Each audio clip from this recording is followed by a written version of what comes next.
Hello, welcome back to Communing Holy Spirit, where we talk about faith, hope, and most of all, love. Today we are continuing with the resource of godly emotional refinement, where we'll be talking about breaking the hold of anxiety, part 1. The negative and heavy emotion that we'll be going over today is anxiety, and how when anxiety arises on the faith journey of a believer, it works to cause illusion. It works to cause obstacles in hearing the Lord in the hearts and minds of believers standing in faith. So when this emotion of anxiety is coming at me, what is it trying to get me to do? What is anxiety trying to get me as a believer to do? It can be trying to get you to leave the purposes of God. It can be trying to get you to take things into your own hands rather than fulfilling the plans of the Lord. It can try to get you to step off of the path by missing an instruction from the Lord. It can try to get you to doubt the abilities of God. It's not trying to get you closer to God. It's actually revealing the places where you struggle in trusting Him. And therefore, with understanding that this emotion is revealing areas of weakness within us, we can call out to God and ask for strength. And therefore, this negative emotion can be reframed to grow and mature us.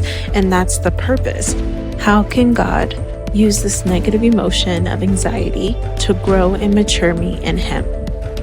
With the exposure that comes from anxiety of where we feel vulnerable in our faith journey, where we're in need of more knowledge or understanding of who God is and how He works, the first place that He can work to emotionally refine us away from the grips of anxiety is talking honestly with God about the areas where we struggle to trust Him and His ability. If anxiety is telling me that this is going to go wrong, or I'm going to fail, or this isn't going to work, and I bring this to God and I tell Him, this is what this and this is saying, and this is what you have said, I can start having an honest conversation with the Lord. I can start confessing to Him all of my fears and my worries and cares that anxiety is trying to manipulate or trying to control me through, and then ask Him for the counsel that will silence the grip of anxiety, will silence the illusions that are trying to speak louder than the truth. And so when I honestly confess these areas to Him and they get filled up with the truth, I'm more equipped with strength to continue until God perfects and completes what He has promised the believer. And this starts the second process of being emotionally refined away from anxiety, is that when we talk to the Lord about these areas of weakness, it then begins to renew us in heart and mind, where we can then possess more of the mind of Christ. Because when we get His counsel, we're no longer looking at it from the same point of view. We've been elevated because God has spoken to us. God has led us to sermons. God has led us to encouragement. God has led us to the Bible by His Spirit, and has reframed our mind away. He has been able to create a parting of, hey, this is anxiety's voice, and hey, this is my voice. And it's not we have done it. It's through communing with the Lord that He was able to speak. And when He speaks, His light comes in and it reveals, hey, I'm over here and I'm not over there. This is light, this is not. And then you get to choose. When He counsels us, renews our heart and mind on what we should really be looking at or really be thinking of, we can then choose. And when we continue to agree with Him, then we start to possess more of the mind of Christ, because in our standing in faith, we get to see the fulfillment of that word because we chose to agree with Him.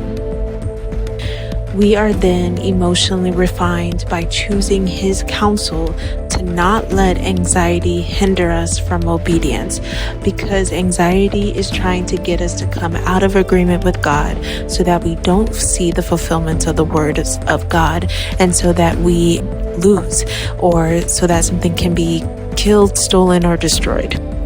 And God does not want us to be dictated to by anxiety.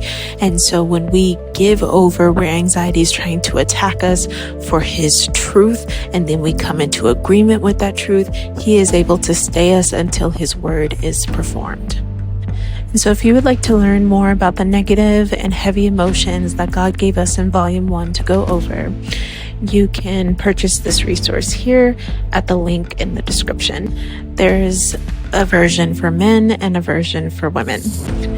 Thank you so much for joining us today as we went over the heavy and negative emotion of anxiety and how it can pose a real challenge to believers who are standing in faith, looking to God and trying to hear Him so that they can continue in obedience. Tomorrow we will be going over the emotion of anxiety and how it afflicted King Saul. Stay tuned and see you soon. God bless.